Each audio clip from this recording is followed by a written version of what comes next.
More than 20.6 billion rand has been lost by five of South Africa's biggest state-owned enterprises, including PetroSA, the SABC SANRAL and the South African Post Office.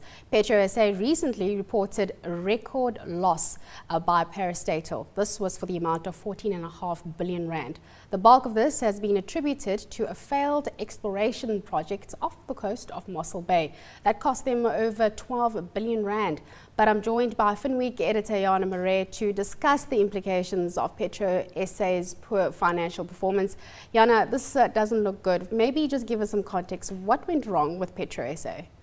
Look, I think PetroSA desperately needs new feedstock to keep feeding its Mosgas plant in Mossel Bay. So they had to go, they've been producing offshore gas off the coast for many years now, but that field is obviously being depleted. So they needed new gas, and exploration is an expensive business, but you have to wonder how it was allowed to get out of hand to that extent.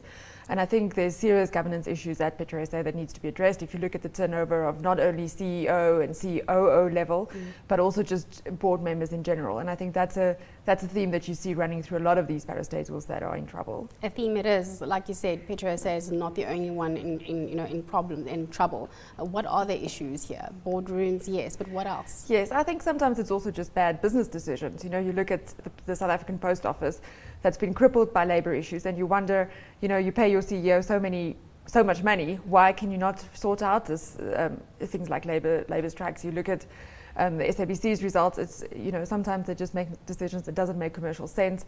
SAA, for example, keeping routes operational, like the Beijing route, for example, and you can understand for strategic reasons, but the point is, if you are financially in trouble, you don't have the luxury of burning lots of cash on routes that's not making money. So it's, there's governance issues, but there's certainly also just plain and simple poor business decisions being made. So what are the implications of this? So our state-owned enterprises, some of them are really not doing well. This means what exactly?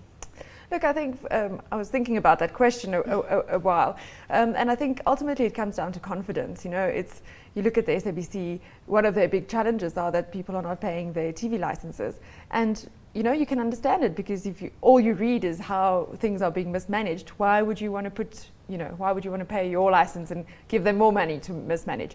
But I think on a more important level, it's a post office that's not working is, we're publishing a magazine that has to go to subscribers. It has broader business implications for other players in the sector, and it affects confidence. And you'll be talking about the PetroSA issue, and I think if you look at that, it illustrates how expensive it is to be running exploration programs. But it also shows that you really need a stable regulatory environment. PetroSA is earmarked to get 20% for free in every new oil and gas project in this country.